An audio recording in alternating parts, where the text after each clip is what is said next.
তো hello everyone, welcome to new another mini blog. তো আজকে আমার আছে ইন্টারনাল এক্সাম আর আমি যাবো কলেজের দিকে। তো আমি বাইক নিয়ে এখানে বেরিয়ে পড়েছি আর আজকে আকাশটাও খুব সুন্দর লাগছে। তো আমি এত সকাল সকাল কখনো উঠি না, তো আজকে এক্সাম বলে উঠতে হচ্ছে। আর এই মেঘগুলোকেও নিয়ে যাচ্ছি আমি আমার সাথে কলেজে। আর চাক দিয়ে এসে দেখি এখানে কিন্তু পুরো দীঘার সমুদ্র হয়ে গেছে, আর এই সমুদ্র কিন্তু 12 মাসে 13 মাসই থাকে।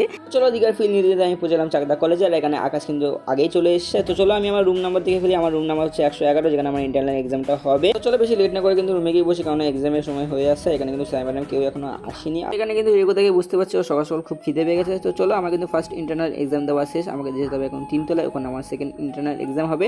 তো এখানে দেখতে পাচ্ছ এত ভিড়, তো এখানেই যেতে হবে, কেননা এখানে উপরে যাওয়ার এই একটাই রাস্তা। তো চলো আমি কিন্তু হলের ভেতরে চলে এসেছি, আর এখানে কিন্তু আমার এখনও ঘুম কাটিনি, আর আমার প্রচণ্ড খিদেও পেয়েছে। আর চলো তাদের এক্সামটা দিয়ে দিই। আর এখানে কিন্তু আমি অ্যাডমিট নিয়ে বসে রয়েছি, স্যার কিন্তু এখনও খাতা দেয়নি। তো গাইস চলো ফাইনালি কিন্তু আমাদের কলেজে ইন্টারনাল এক্সাম দেওয়া শেষ, আর একবারই আসবো, সেটা হচ্ছে 6 সেমিস্টারের রেজাল্ট নিতে। তো খুব মিস করবো কলেজটাকে।